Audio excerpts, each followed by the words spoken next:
Hello అందరికీ, మీరందరూ ఎలా ఉన్నారు? నేనైతే చాలా బాగున్నాను. మీరు కూడా చాలా బాగుండాలని నేను మనస్ఫూర్తిగా కోరుకుంటున్నాను.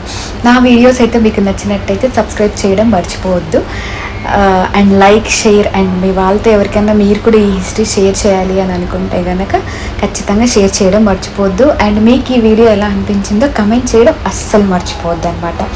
సో ఇవాళ మనం డిస్కస్ చేసుకునే టెంపుల్ ఏంటంటే చిన్నపిల్లల నుంచి పెద్ద పిల్లల వరకు అందరూ ఇష్టపడే ఒక స్వామి అనమాట. సో ఆయనే మన దత్తాత్రేయ స్వామి. గానుగాపురం గురించి ఇవాళ మనం మాట్లాడుకోబోతున్నాం. సో గానుగాపురం టెంపుల్ గురించి చిన్నవాళ్ళు పెద్దవాళ్ళు అని ఎందుకు చెప్పానని అంటే, చదువుకునే పిల్లాడికి దత్తాత్రేయ స్వామి గురించి చెప్పడం అనేది చాలా శ్రేయస్కరం అంట. సో ఎందుకు అని అంటే, దత్తాత్రేయ స్వామి వారిని మనం ఆది గురువుగా ప్రకటిస్తామన్నమాట. సో ఆది గురువు అంటే మొదటి గురువు, దేవతలకు కూడా ఈయనే ఉపదేశం ఇచ్చారట. సో అంతటి గురువు గారు కాబట్టి మనం చిన్నపిల్లల్లో ఏంటి బాగా చదువుకోవాలి, బాగా జ్ఞానం సంపాదించాలి అని అనుకుంటాం కాబట్టి, సో దత్తాత్రేయ స్వామి వారిని మనం ఆది గురువుగా ప్రకటించి ఆయనకు మించిన గురువు లేరని చెప్పేసి మనం అందరికీ చెప్తాం. ఎంతోమంది ఋషులు, మునులు అందరూ కూడా ఈయన అతి చిన్న వయసులో జ్ఞానాన్ని సంపాదించారట. సో అందుకని ఈయనని దత్తాత్రేయ స్వామిని ఇంకొకటి కూడా అంటారు. ఏంటి అంటే త్రిమూర్తుల స్వరూపం. త్రిమూర్తులు అంటే ఎవరు? మనకు బ్రహ్మ, విష్ణు, మహేశ్వరులే కదా. సో ఆయన సాక్షాత్తు స్వరూపమే ఈ దత్తాత్రేయ స్వామి వారు. సో ఈ దత్తాత్రేయ స్వామి వారికి ఈ పేరులోనే ఒక చరిత్ర ఉందన్నమాట. సో పేరేంటి? దత్తాత్రేయ స్వామిలో దత్తాత్రేయ అంటే ఏమిటి? సో దత్తాత్రేయ అని అంటే దత్త, తమని తాము సమర్పించుకున్నవారు అని అర్థం. సో ఆత్రేయ అంటే ఏంటంటే, ఆత్రేయ మహాముని గారికి అనసూయ దంపతులకు జన్మించిన సంతానం కాబట్టి ఆత్రేయ. సో దత్తాత్రేయ అంటే సాక్షాత్తు త్రిమూర్తులు వారికి వారుగా సమర్పించుకొని ఈ దంపతులకు జన్మించారనమాట. సో వాళ్ళ గర్భంలో జన్మించారు కాబట్టి వాళ్ళ పేరు. సో ఇద్దరి కలిపి పేరు కాబట్టి దత్తాత్రేయ అని నామకరణం జరిగిందట. సో అసలు ఈ వాళ్ళిద్దరికి ఎందుకు అంత పుణ్యం చేసుకొని మరి వాళ్ళ కడుపులో పుట్టారు కదా? మీకు ఎలా డౌట్ వచ్చిందో నాకు కూడా అలాగే అనమాట. సో దానికి ఒక కథ ఉంది. ఆ కథ ఏంటంటే, అనసూయ అనసూయ గారు పతిని నమ్ముకొని, పతిని పూజిస్తూ, పతిని దైవంగా భావిస్తూ, ఆయన్ని ఆరాధిస్తూ జీవిస్తూ ఉండేదన్నమాట. అయితే ఒకరోజు లక్ష్మి, పార్వతి, సరస్వతికి పోటీ పడిందట. నేనే భర్తను ఎక్కువగా పూజిస్తాను, నేనే భర్తను ఎక్కువగా పూజిస్తాను, నేనే భర్తను ఎక్కువగా పూజిస్తాను అని చెప్పేసి ముగ్గురు మాట్లాడుకుంటుంటే నారద మహాముని వారు వచ్చి, మీరు ఎవ్వరూ కాదు, మీకు కూడా పోటీ ఇచ్చే ఒక ఆవిడ ఉన్నారు, ఆవిడే అనసూయ అని చెప్పేసి చెప్పారట. సో ఎవరి అనసూయ అని తెలుసుకొని ఉండగా సో వాళ్ళకు కూడా అనిపిస్తుంది అనమాట, ఏమని అబ్బాయి ఇంతటి పాతివ్రత్యంగా ఉంటుందా చూద్దాము అని చెప్పేసి వీళ్ళు ముగ్గురు వెళ్ళి వాళ్ళ భర్తల దగ్గర అంటే బ్రహ్మ, విష్ణు, మహేశ్వరుల దగ్గరికి వెళ్ళి ఆవిడ పాతివ్రత్యం ఏదో మీరు పరీక్షించాలి, వాళ్ళకంటే మేమే గొప్ప పాతివ్రత్యులం అని చెప్పేసి నిరూపించాలి అని చెప్పేసి ముగ్గురికి వెళ్ళి పరీక్ష పెట్టమని చెప్పేసి అర్జిస్తారనమాట. సో ఎలాగో వీళ్ళకి చెప్తే కాదనలేదు కదా మరి. సో అనసూయ దగ్గరికి వెళ్ళి గడపలో నిలబడి భవతి భిక్షాందేహి అని చెప్పేసి అడుగుతారనమాట. సో వచ్చిన మునులు ఎవరు వెనుతిరిగి వెళ్ళకూడదు అని చెప్పేసి లోపలికి రంటే నేను భోజనం వడ్డిస్తాను అని చెప్పేసి ఆవిడ అంటుందట. సో ఈ టైంలో ఏంటంటే ఆత్రేయ మునివర్యుల వారు పూజలో ఉంటారనమాట. సో పూజలో ఉన్నప్పుడు ఎలాగో డిస్టర్బ్ చేయకూడదు కదా. సో అందుకని చెప్పేసి ఈవిడ వెళ్ళి ఆయన్ని పిలవదట. సో అయితే ఇదే పనిగా వీళ్ళు ఏం చేస్తారు అని అంటే, నువ్వు అలా వడ్డిస్తే మేము భోజనం చేయము, మాకు నువ్వు నగ్నంగా వడ్డించాలని షరతు బిగిస్తారట. సో అప్పుడు ఆవిడ ఏం చేస్తుందంటే, మీరు ఇలా అడిగారు అని అంటే మీరు సామాన్యులు కారు అని మనసులో భావించి, మీరు ఇలా చెప్పారు అని అంటే ఖచ్చితంగా మీరు సాక్షాత్తు పరమేశ్వరులే అయ్యి ఉంటారు. సో అందుకని చెప్పేసి ఇదేదో నన్ను చిక్కుముడిలో వేశారే, నేను ఇలా అలా వడ్డించలేను, ఇలా వెనుతిరిగి వెళ్ళమని చెప్పలేను. సో ఇలాంటి క్లిష్ట పరిస్థితుల్లో నన్ను వేశారంటే ఖచ్చితంగా మీరు సామాన్యులు కారు అనే భావనలో ఆవిడ ఏం చేస్తుంది అని అంటే, సరే నేను వడ్డిస్తాను అని చెప్పి ఒప్పుకుంటుందట. సో ఒప్పుకున్నప్పుడు ఆవిడ మనసులో ఒక మాట ధ్వనిస్తుందట. అదేంటంటే, వీళ్ళు నన్ను భవతి భిక్షాందేహి అని అన్నారు. భవతి భిక్షాందేహి అంటే మాత అన్నం పెట్టు అని అడిగారు. మాత అంటే నన్ను తల్లి స్వరూపంగా పిలిచారు. సో వాళ్ళు నాకు ఇప్పుడు పిల్లలు, పిల్ల స్వరూపులు కాబట్టి, అంటే బాల స్వరూపులు కాబట్టి, సో నేను వాళ్ళని నా పుత్రులుగా భావిస్తాను అని చెప్పి మనసులో అనుకొని, మనసులో ఇంకొకసారి నేను ఇలా చేస్తున్నాను అని ఆత్రి మునివర్యుల గారికి మనసులోనే చెప్పుకొని, ఆయననే మనసులో ధ్యానిస్తూ వీళ్ళని బాలరూపులుగా భావిస్తూ వడ్డిస్తుందన్నమాట. సో అలా భావించిన వెంటనే వాళ్ళు బాలస్వరూపంలోకి మారిపోతారట. సో మారిపోయినప్పుడు సో వెంటనే వాళ్ళు బాలస్వరూపంలో ఉన్నారు కదా, మరి అన్నం పెట్టలేం కదా అని చెప్పేసి ఆవిడ పాలల్లో నుంచి వాళ్ళకి పట్టిస్తుందట. సో పట్టిస్తున్నప్పుడు వాళ్ళు ఏం చేస్తారట అంటే, చిన్నపిల్లల రూపంలోకి మారిపోయారు కాబట్టి వీళ్ళకి తెలుసు కాబట్టి అంతలోపు మనకి ఆత్రి మన మునివర్యుల వారు అనేవారు తిరిగి ఇంటికి వస్తారట. సో అప్పుడు జరిగిన విషయం అంతా అనసూయ వివరిస్తుందట. సో వివరించిన వెంటనే ఇద్దరు కలిసి కూడా ఆ త్రిమూర్తులని బాలస్వరూపంలోనే పూజించడం అనేది జరుగుతుంది. సో అలా పూజించినప్పుడు వాళ్ళు మళ్ళీ మామూలు స్థితికి చేరుకొని, అంటే వాళ్ళ రూపాలు బ్రహ్మ విష్ణు పరమేశ్వరుల రూపాలకు వచ్చేసి వాళ్ళు వీళ్ళని చక్కగా ఆశీర్వదించేసి వెళ్ళిపోతారట. సో అందుకని చెప్పేసి వీళ్ళకి ఒక వరం కూడా ఇస్తారట. సో మేమే మీ పుత్రులుగా జన్మిస్తాము అని చెప్పేసి. సో ఆ ముగ్గురిని మనము ఈ దత్తాత్రేయ స్వామిలో చూపించుకోవచ్చు అనమాట. అంటే సాక్షాత్తు వాళ్ళే వీళ్ళకి జన్మించారనమాట. సో ఎవరైతే తల్లిదండ్రులుగా భావించారో వాళ్ళని వీళ్ళు పిల్లలుగా భావించారో, సో వాళ్ళ కడుపునే వీళ్ళు జన్మించారనమాట. సో ఈయనని మహాముని కూడా అని అంటారనమాట. ఎందుకు అని అంటే అతి చిన్న వయసులోనే, అంటే పుట్టుకతోనే ఆయన అన్నీ కూడా నేర్చుకొని పుట్టేశారనమాట. సో సృష్టికర్తలకు ఎవరైనా సృష్టి నేర్పించాలండి, లేదు కదా. సో అలాగే దత్తాత్రేయ స్వామి వారు కూడా అలాగే జన్మించారట.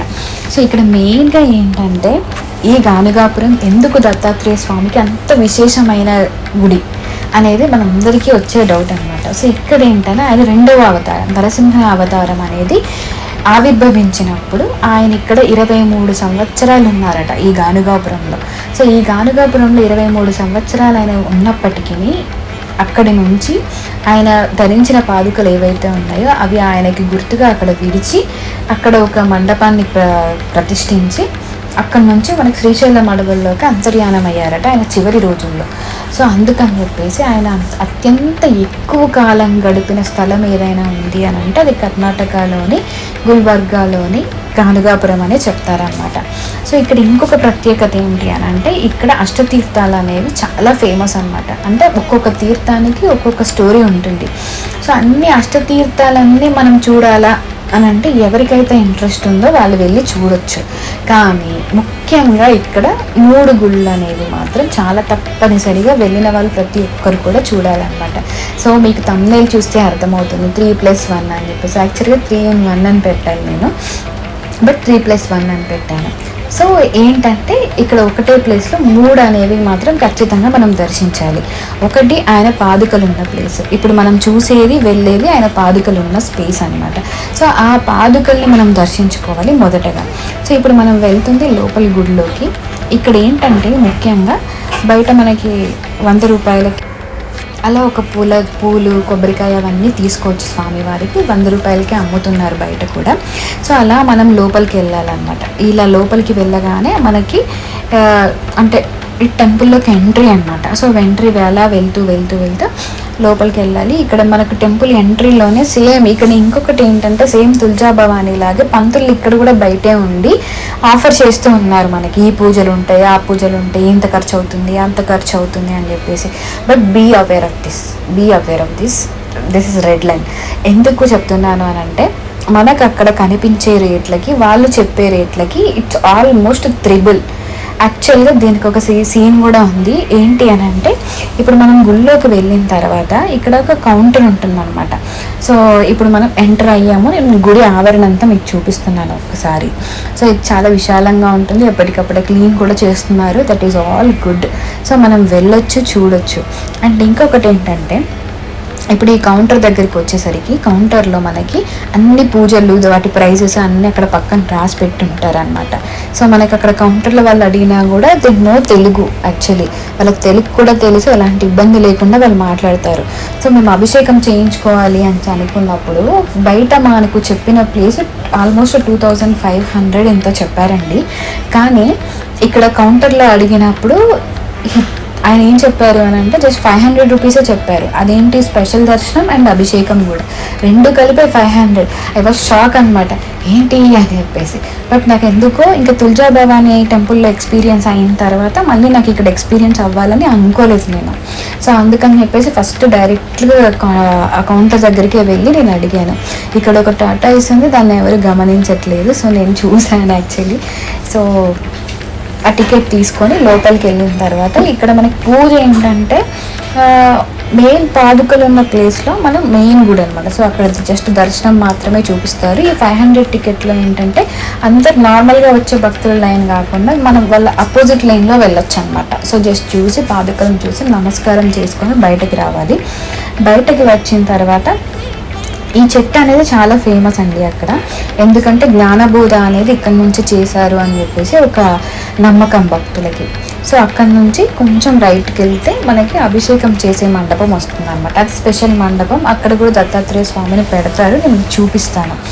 సో ఇక్కడ స్పెషల్గా మనం ఇంకొకటి చెప్పుకోవాల్సింది ఏంటంటే ఇక్కడ దీపాలన్నీ పెడుతున్నారు. సో ఇది ఒక టెంపుల్. అండ్ ఇక్కడ మెయిన్గా ఏంటంటే అన్నదానం. సో ఈ అన్నదానం ఎందుకు చేస్తారు అని అంటే స్వామివారు ఇక్కడ ఏదో ఒక రూపంలో 5 ఇళ్లల్లో భిక్షటం చేస్తారట. సో ఆయన చెప్పాను కదా, ఆ శ్రీశైలం అడవుల్లోకి వెళ్ళే ముందు ఆయనకి వీళ్ళకి మాటిచ్చారట, ఏమని అని అంటే నేను ఈ పాదుకల రూపంలో ఇక్కడే ఉంటాను, ఆ పాదుకలను ధరించి ప్రతిరోజు కూడా 5 ఇళ్లల్లో భిక్షటం చేస్తాను, అది ఏ రూపంలో వస్తాను అనేది ఎవ్వరికీ తెలియదు అనమాట. సో అలా స్వామివారు ప్రతిరోజు కూడా అక్కడికి దర్శనార్థం వస్తారు అని చెప్పేసి ఒక నమ్మకం. అందుకే ప్రతి ఇంట్లో వాళ్ళు కూడా ఎవ్వరు అయినా సరే అక్కడ అన్నదానం అనేది చేస్తూనే ఉంటారు నిరంతరం. ఎందుకు అని అంటే స్వామివారు ఏ రూపంలో వచ్చి భోజనం చేస్తారో మనకు తెలియదు కదా. సో ఇందాక చెప్పాను కదా మీకు అభిషేకం అని చెప్పేసి, ఇక్కడ అభిషేకం చేస్తారనమాట. సో అక్కడ ఏంటంటే మనకు ఒక చిన్న శివలింగం స్ఫటికలింగం లాగా పెడతారు. సో మనం అక్కడ నుంచి స్వామివారికి అభిషేకం చేసి వెళ్ళిపోవాలన్నమాట. సో అదే అభిషేకం, మనకి రియల్ పాదుకలు గర్భగుడిలోకి వెళ్ళి చేసుకోవడానికి అనేది ఉండదు. సో అక్కడ అన్నదానం చెప్పాను కదా ఇందాక. సో మనకు తోచినంత అన్నదానం ఇచ్చి రావడం అనేది ఖచ్చితంగా చేయాలండి.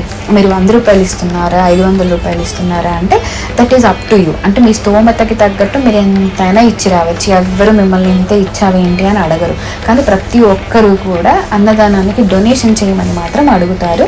మీరు కూడా మస్ట్ అండ్ షుడ్ చేసి రండి. సో అక్కడ అదే స్పెషల్ కూడా, ప్రతి ఇంట్లో వాళ్ళు కూడా కొంచెం అన్నం ప్రసాదం దేవుడికి వండి పెడతారట. ఎందుకంటే దేవుడు ఎవరి ఇంట్లోకి వస్తాడో కూడా ఎవరికి తెలియదు కాబట్టి, ఏ రూపంలో ఎవరింటికి భోజనానికి వస్తాడో స్వామివారు తెలియదు కాబట్టి, సో అక్కడ అందరూ కూడా అన్నదానం అనేది నిరంతరం గుళ్ళో కూడా జరుగుతూనే ఉంటుంది. కానీ ప్రతి చోట అంటే గుళ్ళో అక్కడక్కడ తింటూనే ఉంటారు. యాక్చువల్గా ప్రసాదం రూపంలో ప్రతి ఒక్కరు అక్కడ అన్నదానం చేస్తూనే ఉంటారనమాట. సో ఇక్కడ ముఖ్యంగా పూజా విధానం ఏంటంటే ఒక తీర్థం ఉంటుందండి, స్వామివారి గుడి దగ్గరలోనే ఒక తీర్థం ఉంటుంది. సో ఆ తీర్థం దగ్గర కాళ్ళు కడుక్కొని వచ్చి స్వామివారి పాదుకలను దర్శించాలి అనేది ఒక నమ్మకం. కానీ అది నేను చూడలేదు అక్కడ. లైక్ ఎలా అంటే ఇప్పుడు మనం స్వామివారి టెంపుల్లోకి వెళ్ళడం అనేది చాలా ఇరుగ్గా ఉంటుంది. అది పార్కింగ్ ప్లేస్ మనకు తెలిసి ఉండాలి ముందు, అది వెనక సైడ్ నుంచి ఉంటుంది. వెళ్ళే దారిలో చాలా జాగ్రత్తగా వెళ్ళాలి. ఇక్కడ ప్రతి గుడి కూడా ఎలా అంటే ఇళ్ళ మధ్యలోనే ఉంటుంది కాబట్టి ఇల్లు సందులు అనేవి చాలా ఇరుగ్గా ఉంటాయి. సో అది మీరు గమనించాలి పెద్ద వెహికల్స్తో వెళ్ళేటప్పుడు. ఒక్కసారి గమనించుకొని చూస్తూ వెళ్ళాలి. ఎందుకంటే చిన్న చిన్న పిల్లర్స్ ఉంటాయన్నమాట కింద, అవి డ్రైవింగ్ చేసే వాళ్ళకి అంత విజిబిలిటీలో ఉండవు. సో వెళ్ళొచ్చు అని అనుకుంటాము, బట్ వెళ్తే మాత్రం విరుక్కుపోతామన్నమాట. సో ఇళ్ళ మధ్యలోనే పార్క్ చేయడము, రోడ్స్ అన్నీ నేరోగా ఉండడం కొంచెం ఇబ్బంది అనిపిస్తాయి. అండ్ ఇంకొక ఆశ్చర్యమైన విషయం ఏంటో చెప్పనా, ఇక్కడ మసాలాలు అమ్ముతున్నారు కుప్పల్లాగా పోసి, 100కి 3 కుప్పలంట. సో నేను పీజీలో ఉంటాను కాబట్టి నాకు అంత అవసరం ఉండదు కాబట్టి నేను కొనలేదు. సో ఇది మన దత్తాత్రేయ స్వామి మెయిన్ టెంపుల్ గురించి. సో మనకు అక్కడ గుడి దగ్గర ఏం కనపడదు, సంగము తీర్థము అట్లాంటివి ఏం కనపడవు అనమాట. సో అందుకని చెప్పేసి మనం మామూలుగా దర్శనార్థం వెళ్ళిపోతాము. సో మీకు చెప్పాను కదా అక్కడంతా అలా పక్కన రోడ్ల పక్కన అలా కుప్పలుగా పోసి అమ్ముతూ ఉంటారు. అన్నీ దొరుకుతాయి, లెమన్ సోడాలు, వాట్ ఎవర్ అంటే మీకు ఏం కావాలో అన్నీ అవైలబుల్గానే ఉంటాయి. హోటల్స్ ఉంటాయి, అండ్ జ్యూస్ సెంటర్స్ ఉంటాయి. ప్రతి ఒక్కటి కూడా మీరు టేస్ట్ చేయొచ్చు. అయితే ఇప్పుడు నేను దేనికి వెళ్తున్నాను అని అంటే కల్లేశ్వర స్వామి గుడికి వెళ్తున్నాను. నేను చెప్పాను కదా ఇక్కడ 3 టెంపుల్స్ ముఖ్యంగా గమనించుకోవాలి. అండ్ 8 తీర్థాలు చూసినా చూడకపోయినా కానీ ఈ 3 మాత్రం కంపల్సరీ చూడాలి. అందులో ఒకటి మెయిన్గా పాదుకల టెంపుల్, ఇప్పుడు మనం విన్నాం కదా, సో అది దాంట్లో మధ్యాహ్నం 12ంటికి హారతిస్తారట, కానీ నేను అంత చూడలేదండి. ఎందుకంటే నేను 12ంటికి అక్కడ ఉన్నాను కానీ నాకు ఎవరు ఏది అంత గొప్పగా చేసినట్టు అనిపించలేదు. బికాజ్ మేబీ మరి వీకెండ్స్ కాబట్టి అలా ఉన్నారో ఏంటో నాకు తెలీదు. సో ఇక్కడ ఇంకోటి ఏంటంటే శ్రీ కల్లేశ్వర స్వామి టెంపుల్ ఇదొకటి, ఇంకోటి సంగమేశ్వర స్వామి టెంపుల్ అని చెప్పేసి మనకి ఇది గుడికి ఎడమ వైపు, ఇది కుడి వైపు ఉంటే సంగమేశ్వర స్వామి టెంపుల్ అనేది ఎడమ వైపుకు ఉంటుంది అనమాట. సో అటు వెళ్ళాలి, డైరెక్ట్గా అపోజిట్గా వెళ్ళాలి. ఈ కల్లేశ్వర స్వామి టెంపుల్ ఏంటంటే గుడి నుంచి ఒక 1 కిలోమీటర్ 2 కిలోమీటర్ డిస్టెన్స్లో ఉంటుంది. బై వాక్ కూడా వెళ్ళొచ్చు. సమ్మర్లో కొంచెం ఇబ్బంది కాబట్టి షేర్ ఆటోస్ కూడా ఉంటాయి, మనం మాట్లాడుకోవచ్చు. 8 తీర్థాలకు కలిపి ఒక ప్యాకేజ్ ఉంటుంది, మామూలుగా అయితే ఇంకొక ప్యాకేజ్ ఉంటుంది. సో 8 తీర్థాలకు కలిపి 600, మనిషికి 500 తీసుకుంటారండి. ఎంతమంది ఉంటే అంతమంది వెళ్ళొచ్చు ఎక్కువ. సో ఆల్మోస్ట్ మనం గుడికి వచ్చేసాం కదా. సో ఇక్కడ మీకు పార్కింగ్ చూపిస్తాను, చాలా వైడ్గా ఉంటుంది. బట్ మన గుడి ఎంట్రీ దగ్గర నుంచి ఇది గూగుల్ మ్యాప్లో చూపించదు. సో అక్కడ ఎవరిని అడిగినా కూడా మన భాష వాళ్ళకి తెలియదు కాబట్టి కొంచెం ట్రబుల్ ఫీల్ అవుతాం అనమాట. సో ఇలా స్ట్రైట్గా నడుచుకుంటూ వెళ్ళాలన్నమాట. సో చాలామంది కూడా మనకి లిఫ్ట్ ఇస్తారు. ఇఫ్ ఇన్ కేస్ మనకి నడవడం ప్రాబ్లం అనిపిస్తుంది అంటే చాలా ఆటోస్ వెళ్తూ ఉంటాయి, వాళ్ళు లిఫ్ట్ కూడా ఇస్తారు. ప్రైస్ కూడా ఏమి ఎక్కువ తీసుకోరండి. కొంతమంది ఫ్రీగానే సర్వీస్ చేస్తారు, కొంతమంది మనకి కావాలంటే ప్యాకేజ్ మాట్లాడుకొని కూడా వెళ్ళొచ్చు. 8 తీర్థాలు 1 అవర్లో చూపించేస్తారు, చాలా ఫాస్ట్గా చూపిస్తారనమాట. సో ఆ ఆప్షన్ కూడా ఉంది, మీరు చూసుకోవచ్చు. సో ఈ కల్లేశ్వర స్వామి టెంపుల్లో ఏంటంటే ముఖ్యంగా మనకు శనిదేవుడు స్వయంగా వెలిసారనమాట. స్వయంగా వెలిసిన శనిదేవుడికి ఇక్కడ పూజలు అనేవి చాలా బాగా జరుగుతాయి. ఇక్కడ ఈ గుడి గురించి పెద్ద విశిష్టత అంటే చరిత్ర ఏమీ లేదు, బట్ శనిదేవుడు మాత్రం స్వయంభూ వెలిశారు. ఎవరైతే నవగ్రహాల వల్లనో లేకపోతే రాహుకేతువుల వల్లనో లేకపోతే కొన్ని శని గ్రహాలు అంటాం కదా, సో శని గ్రహాల నుంచి మనకి చాలా ప్రాబ్లమ్స్ ఉంటాయి కదా, సో వాటన్నిటికీ కూడా ఈ స్వామివారు సొల్యూషన్ ఇస్తారట. సో అందుకని చెప్పేసి ఇక్కడికి వచ్చిన ప్రతి ఒక్కరు కూడా స్పెషల్ పూజలు చేయించుకొని వెళ్తారట, పరిహారాలు చేయించుకొని వెళ్తారట. సో ఇది గుడి ఎంట్రన్స్ అన్నమాట. సో పక్కన చూసారు కదా, అన్నీ మన దృష్టికి సంబంధించినవి, నర దృష్టికి సంబంధించినవి అండ్ ఆయిల్ అన్నీ చాలా ఎక్కువ రేట్ చెప్తారు, కానీ మనం బార్గెయిన్ చేస్తే ఎక్కువ ఏం డిస్కషన్ పెట్టరు, వెంటనే ఇచ్చేస్తారనమాట. సో అది నాకు బాగా నచ్చింది. మన దగ్గర ఏంటంటే మనం గీకి పెడతాం కదా, బట్ ఇక్కడ అలా ఉండదు. సో మనం ఎంత అడిగితే వాళ్ళు మ్యాక్సిమం అంటే మేడం నాకు ఇంత వస్తుంది అని చెప్పేసి ఇచ్చేస్తారనమాట. So that is called business అనిపిస్తుంది నాకు. సో ఎందుకు అని అంటే ఇక్కడ మనకి యాటిట్యూడ్స్తో కొన్ని బేరాలు పోగొట్టుకుంటాం కదా, అక్కడ అలా అనిపించదు. ఇది వచ్చేసి కల్లేశ్వర స్వామి దర్శన విధానం, మనకు తెలుగులో ఉంటుంది, హిందీలో కూడా ఉంటుంది. సో మనకి అన్నీ చూడొచ్చు. ఇక్కడ చాలా వైడ్ ప్లేస్ ఉంటుంది, వ్యూ అయితే ఆసమ్ ఉంటుంది అనమాట, చాలా బ్యూటిఫుల్ ఉంటుంది. సో చాలా పెద్ద టెంపుల్ ఇది, ఒక ఇదిలో అంటే ఒక చిన్న కంజెస్టెడ్ ప్లేస్లో ఉండి అలా ఏం కాదు, చాలా పెద్దగా విశాలంగా ఉంటుంది. సో ఇది శనేశ్వర ఆలయానికి దారి అనమాట. మనం ఎంట్రన్స్ నుంచి వచ్చాం కదా, యాక్చువల్గా నేను నడిచి వస్తుంటే ఒక ఆటో వాళ్ళు లిఫ్ట్ ఇచ్చారనమాట మాకు. సో ఇది గర్భగుడి, శనీశ్వరుడిని గర్భగుడి అనమాట. సో యాజ్ సూన్ యాజ్ మీకు క్లియర్గా చూపించడానికే నేను ట్రై చేశాను, బట్ అది చాలా దూరంలో ఉండడం వల్ల ఐ కుడింట్ అనమాట. అంటే నేను చూపించలేకపోయాను. ఎందుకు అని అంటే దూరం ఎక్కువైపోయింది, కెమెరా క్యాప్చర్ తక్కువ అయిపోయింది అనమాట. ఇది నవగ్రహాలు యాక్చువల్లీ. సో ఈ నవగ్రహాలకు కూడా ప్రత్యేక పూజలు జరుగుతాయట, కానీ మనం వెళ్ళినప్పుడు మధ్యాహ్నం అయిపోయింది కదా, గుడి క్లోజ్ చేశారనమాట అప్పటికి. సో అయినప్పటికీ ఇది శనీశ్వరాలయం, స్వయంభూ వెలిసిన శనీశ్వరాలయం గుడి అనమాట. చూసారు కదా ఎంతమంది స్వామిని దర్శించుకుంటున్నారు. ఇక్కడికి వచ్చిన ప్రతి ఒక్కరూ కూడా ఆయిల్తో పూజ చేయకుండా వెళ్ళేవారు అనేవారు చాలా తక్కువ అనమాట. సో ఇక్కడ కూడా ఈ టెంపుల్లో నుంచి కూడా చెట్టు ఉంటుంది అనమాట పైనకి. సో ఈ చెట్టు కింద స్వామి వెలిసారట. మనకు అది కనిపిస్తుంది కొంచెం లైట్గా, మీకు కనిపిస్తుంది కదా నలుపు రంగులో, అదే స్వామివారు, స్వయంభూ వెలిసిన స్వామివారు అనమాట. యాక్చువల్గా మధ్యాహ్నం అయ్యేసరికి గుడి క్లోజ్ చేశారు. ఎందుకంటే వాళ్ళ ఆచారాల ప్రకారం, ఎందుకంటే మధ్యాహ్నం పూజలు చేయరు కదా, 12ంటికి అలా హారతి ఇచ్చి ముగించేస్తారు. సో లోపలికి వెళ్ళి అలా మనం ఆయిల్ పూజ చేయలేం కాబట్టి బయట కూడా ఒక శనిదేవుణ్ణి ప్రతిష్ఠించారు. ఆయన కోసం అని చెప్పేసి అక్కడ పెట్టారనమాట. ఇది శని స్తోత్రము, ఆయన గురించిన శ్లోకాలు అన్నీ కూడా ఇక్కడ పెట్టారు. మామూలుగా మనం పాడుకుంటాం కదా, నీలంజన సమాభాసం, రవిపుత్రం యమాగ్రజం, ఛాయమార్తాండ సంభూతం తం నమామి శనేశ్వరం. సో ఇలాంటివన్నీ కూడా అక్కడ గోడల మీద రాసే ఉంటాయి. సో వ్యూ అని చెప్పాను కదా, చాలా మంచి వ్యూ ఉంటుంది. ఎవరైనా దీపాలు పెట్టాలనుకున్న వాళ్ళు, హారతి కర్పూరం వెలిగించాలన్న వాళ్ళు ఇందాక మీరు చూసిన చోట అక్కడ పెట్టేసుకోవచ్చు అనమాట.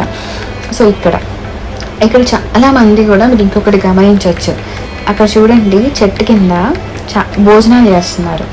సో ఇది శనీశ్వర ఆలయం. అక్కడ చేయలేని వారు ఇక్కడ, అంటే క్లోజ్ ఉంది కదా, మరి ఇక్కడ పోస్తూ ఉంటారనమాట అభిషేకం, తైలాభిషేకము. సో ఈ మూల స్వయంభు శని మందిరం. సో మళ్ళీ నేను వెనక్కి వచ్చాను అనమాట, ఎందుకంటే ఇంతకుముందు చాలా మంది ఉండి నేను చూపించలేకపోయాను. సో అందుకని చెప్పేసి మళ్ళీ కొంచెం వెనక్కి వచ్చేసి మళ్ళీ ఏమన్నా కనిపిస్తుందేమో చూపించవచ్చు కదా అని ప్రయత్నం అనమాట.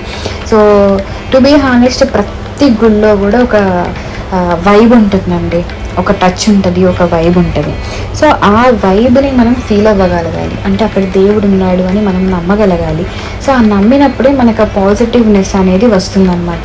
సో ఇక్కడ అన్నీ కూడా చుట్టూ పొలాలు, చుట్టూ చిన్నపిల్లలు చక్కగా ఆడుకుంటూ చాలామంది కూడా ఫుడ్ తెచ్చుకొని ఇక్కడ కూర్చొని చల్లగా భోజనం చేస్తున్నారనమాట. సో ఇక్కడ నుంచి అంటే మనం శనీశ్వర ఆలయాన్ని దర్శించుకొని ముందుకెళ్తే ఒక ప్రదక్షిణ అయిపోతుంది అన్నమాట మనకి. సో అలా ముందుకు వెళ్ళాలి. Keep clean, be aware of it. ఎందుకంటే స్నేక్స్ వస్తాయి పొలాలలో నుంచి. సో అందుకని చెప్పేసి స్నేక్స్ ప్రోహిబిటెడ్ ఏరియా కాబట్టి, సో అందుకని స్నేక్స్ వస్తున్నాయి అని చెప్పేసి చాలామందికి అవేర్ పెట్టడానికి అలా బ్యానర్స్ కట్టారు. సో ఇక్కడ ఒక టెంపుల్ ఉంది చిన్నగా, సో అది దర్శించుకొని మనం మొక్కేసుకొని, ఇది ఆంజనేయ స్వామి టెంపుల్. సో ఆంజనేయ స్వామికి నమస్కరించుకొని మళ్ళీ, సో ప్రతిదాని ఒక క్షేత్రపాలకుడు అనేవారు ఉంటారు కదా, సో క్షేత్రపాలకుడు అని ఇక్కడ చెప్పలేము మనము, కానీ ఇక్కడ ఆంజనేయ స్వామిని పెట్టారనమాట. సో ఇక్కడ ఒక శివలింగం ఉంది. ఇక్కడ అభిషేకాలు ఎవరైనా నీళ్ళతో కానీ పాలతో కానీ చేసేవాళ్ళు ఖచ్చితంగా ఇక్కడ చేయొచ్చు. ఇక్కడ నాకు అతి ముఖ్యంగా నచ్చిన పాయింట్ ఏంటంటే, టెంపుల్ మధ్యలో నుంచి చెట్లు ఉన్నాయండి. టెంపుల్ మధ్యలో నుంచి చెట్లు, లేకపోతే స్వయంలో వెలిసిన చెట్ల పక్కలో నుండి పెద్ద పెద్ద వృక్షాలు అనేవి రావడం అనేది నిజంగా నాకు చాలా సంతోషంగా అనిపించింది అనమాట. ఇది అమ్మవారు అనమాట, పక్కన అయ్యవారు ఉంటారు, ఇది అమ్మవారు. సో ఈ అమ్మవారిని దర్శించుకున్న తర్వాత ఇప్పుడు అయ్యవారి దగ్గరికి వచ్చామన్నమాట. ఇక్కడ పెద్ద టెంపుల్ ఉంటుంది స్వామివారిది. ఈ స్వామివారిని చూపించడానికి ఏంటంటే ఇక్కడ స్ట్రిక్ట్గా చెప్పారు, వీడియో అండ్ ఫోటోషూట్ అనేది ప్రోహిబిటెడ్ అని చెప్పేసి చెప్పారనమాట. సో అందుకే నేను చూపించలేకపోయాను. బట్ అది అయ్యవారిది అనమాట. అక్కడ శివలింగం ఉంటారు, ఇందాక చూసింది అమ్మవారు, ఇప్పుడు అయ్యవారు. సో చూసిన తర్వాత మళ్ళీ మనం గెట్ బ్యాక్ టు దత్తాత్రేయ స్వామి టెంపుల్కి మళ్ళీ నడుచుకుంటూ వస్తామన్నమాట. సో ఆ దారి మధ్యలో నాకు ఆ బొంగులు కనిపించాయి అనమాట. చిన్నప్పుడు ఫింగర్స్లో పెట్టి ఆడుకునే వాళ్ళం కదా, సో ఆ మెమరీ అనమాట. సో అది చూసేసుకొని దాని తర్వాత ఒక చిన్న ఫొటోస్ దిగితే, నేను ఫోటో దిగుతున్నప్పుడు వచ్చిందనమాట దూడ. సో దాన్ని ఎందుకు వదిలేయాలి అని చెప్పేసి దాన్ని దగ్గరికి తీసుకొని ఒక ఫోటో అనమాట. అది నా కోసం ఎందుకు వచ్చిందో నాకు తెలీదు. సో వచ్చినప్పుడు ఐ షుడ్ వెల్కమ్ కదా, అందుకని వెల్కమ్. సో ఇక్కడ నేను ఇంకొక సంఘం చెప్పాను కదా, సంగమేశ్వర స్వామి టెంపుల్ అని చెప్పేసి, ఇక్కడ కూడా శివుడే ఉంటాడనమాట. సో వేరే స్వరూపాలు ఇక్కడ మనకేం కనపడవు, శివుడే ఉంటాడు. బ్రహ్మ విష్ణు మహేశ్వరులు అయినప్పటికీ మనకి శివుడే ఇక్కడ ఎక్కువ కనిపిస్తూ ఉంటాడనమాట. సో ఇక్కడ చూసారు కదా, కల్లేశ్వరం నుంచి ఇక్కడికి వస్తారనమాట. సో ఇక్కడికి వచ్చినప్పుడు ఇది మెయిన్గా ఇక్కడ ఇంకొక బ్యూటిఫుల్ థింగ్ ఏంటంటే, ఇక్కడ మనకు సంగం ఉంటుంది, అంటే వాటర్, ఒక నది ప్రవాహం ప్రవహిస్తూ ఉంటుంది అనమాట. దాన్నే ఒక తీర్థం అంటాం మనం. సో ఇప్పుడు అష్టతీర్థాలు అని చెప్పాను కదా, అందులో ఇదొక తీర్థం. సో ఈ తీర్థంలో ఏంటంటే నది ప్రవహిస్తుంది, అంటే మంచి ప్లేస్ మంచి టైమింగ్ వెళ్ళాల్సింది ఈ ప్రవాహాన్ని చూడాలి అంటే కనుక మార్చి టు అక్టోబర్ మధ్యలో వెళ్ళాలట. సో అప్పుడు నదులు బాగా ఉంటాయట, వాటర్ కూడా కనిపిస్తాయట. ఆ తర్వాత వెళ్తే వాటర్ ఇంకిపోయి ఎండిపోయి ఉంటుందంట. సో మనం చూడలేమంట ఆ వ్యూని. సో అప్పటికి చాలా ఎండ కొడుతుంది, కాళ్ళు కాలిపోతున్నాయి అనమాట. సో ఇది మీరు చూస్తుంది మెయిన్ గుడి, ఇక్కడ దేవుడు ఉంటారు. సో లోపల ఇక్కడ ఎవరో కాదు, మళ్ళీ శివుడే ఉంటారనమాట. సో లోపల నేను మీకు చూపించలేను, ఎందుకనంటే ప్రోహిబిటెడ్ ఏరియా కాబట్టి, videos cameras not allowed. So అందుకని చూపించలేదు. బట్ అవుట్ ఆఫ్ గర్భగుడి అన్నీ నేను కవర్ చేశాను యాజ్ మచ్ యాజ్ ఇన్ఫర్మేషన్ ఇవ్వడానికి. సో ఇక్కడ ముఖ్యంగా స్పెషల్గా ఒక పద్ధతి ఉంటుందన్నమాట. ఏంటంటే ఇప్పుడు దత్తాత్రేయ స్వామిని ఆ చెట్టు కింద పెట్టారు కదా, సో జ్ఞానాన్ని అక్కడి నుంచి బోధిస్తారని ఒక నమ్మకం. ఇందాక మనం దత్తాత్రేయ స్వామి మెయిన్ టెంపుల్లో కూడా ఇది చూసాం మనం. మీరు చక్కగా గమనిస్తే కనుక అక్కడ ఒక పెద్ద చెట్టు ఉంటుంది, దానికే మనకి అందరూ అక్కడే కూర్చొని ధ్యానం చేస్తూ ఉంటారనమాట. సో ఇక్కడ ఇక్కడ లోపల నుంచి వచ్చాం కదా, ఇప్పుడు ఈ లెఫ్ట్ చూసుకుంటే అది గర్భగుడిలోకి వెళ్ళాల్సిన ప్లేస్ అనమాట. సో ఇక్కడ నుంచి రైట్కి వెళ్తే కనుక అంటే కిందకి వెళ్ళాలి. కిందకి వెళ్తూ ఉంటే కనుక మనకి ఇప్పుడు మనం మాట్లాడుకున్న సంఘం ఉంటుంది అనమాట, అంటే తీర్థం ఉంటుంది. ఆ కిందకి వెళ్ళాలి. మనకు చాలామంది కూడా చెప్తూ ఉంటారు ఇటు వెళ్ళాలి అటు వెళ్ళాలి అని చెప్పేసి. సో ఈ కింద తీర్థానికి మనం అక్కడ కనిపిస్తోంది కదా, దాని కిందకి వెళ్ళాలన్నమాట. సో అక్కడికి వెళ్తూ కొంతమంది నదిలో దీపాలు వదలడము, అంటే గంగగా భావించి అమ్మవారికి పసుపు కుంకుమ దీపాలు వదలడము అలాంటివన్నీ చేస్తూ ఉంటారనమాట. అంటే ఎవరి భక్తి ఈ వాళ్ళకి. ముఖ్యంగా నదులు చూసినప్పుడు మనకి హిందువులం కదా, సో గంగకి నమస్కరించాలి అని చెప్పేసి మనలో ఒకటి వచ్చేస్తుంది. బట్ డోంట్ పొల్యూట్, అంటే మనం పొల్యూట్ చేయకూడదండి. ఏదైనా సరే ఉన్నంత వరకు కాపాడుకోవాలి. గంగను మనసులో స్మరించిన చాలు కదా, లేదంటే ఒడ్డుకు పెట్టుకున్నా చాలు, వాళ్ళకి తీయడానికి క్లీనింగ్ చేయడానికి చాలా ఈజీగా ఉంటుంది. కానీ అలా నదిలో వదిలేసి అవి అక్కడే కింద కొట్టుకుపోయి ఇట్స్ నాట్ గుడ్. అంటే నా వేళ అదైతే కరెక్ట్ కాదనే చెప్తాను నేను. నదికి చూపించి అంటే గంగకు చూపించి పక్కన పెట్టేయచ్చు మనం. సో అలా కిందికి నడుచుకుంటూ వెళ్ళాలన్నమాట. కిందికి నడుచుకుంటూ వెళ్తే మీకు కనిపిస్తూ ఉంటుంది అక్కడ జనాలు కొంతమంది. సో అదే నది. సో ఆ తీర్థం దాకా కిందకి వెళ్తూనే ఉండాలన్నమాట. మనం వెళ్తే అంటే మీకు కొంచెం ఇంకా క్లియర్గా చూపిద్దామని చెప్పేసి నేను చుట్టూ అవన్నీ కూడా చూస్తున్నాను అనమాట. సో ఇక్కడ ఏంటంటే చాలామంది స్నానం చేస్తున్నారు. చాలామంది స్నానాలు చేస్తూ అక్కడే బట్టలు ఉతికేసుకొని, చాలామంది యాక్చువల్గా ఈ సంఘాన్ని ఇంకొకలా కూడా వాడతారండి. ఎలా అంటే గెస్ట్ హౌస్ లాగా, లైక్ ఇప్పుడు ధర్మసత్రాలు అవన్నీ ఉంటాయి కదా, అంటే దేవుడు పూజకి ఎలా అయితే వస్తారో సో వచ్చిన వాళ్ళందరూ ఇక్కడ స్టే చేస్తారనమాట. ఎందుకంటే ఇక్కడ వాటర్ ఉంటుంది, ఇక్కడ కూడా ఫుడ్ సప్లై చేస్తారు, ఇక్కడ కూడా ఫుడ్ అన్నదానం చేస్తారు. సో ఇక్కడే తిని ఇక్కడే పడుకొని ఈ ఆవరణలోనే ఉంటారు. బికాజ్ దత్తాత్రేయ స్వామి గుళ్ళో ఉండాలి అని అంటే భక్తులకు ఇబ్బంది కదా, వచ్చిపోయే వాళ్ళకి. సో అందుకనే చాలామంది ఇక్కడే ఉంటారనమాట, స్టే చేస్తూ ఉంటారు. 3 రోజులు 4 రోజులు అలా స్టే చేస్తూ ఉంటారట. సో దీన్ని అలా కూడా వాడతారట. సో అందుకనే ఈ సంఘం అనేది చాలా ఫేమస్ అయింది.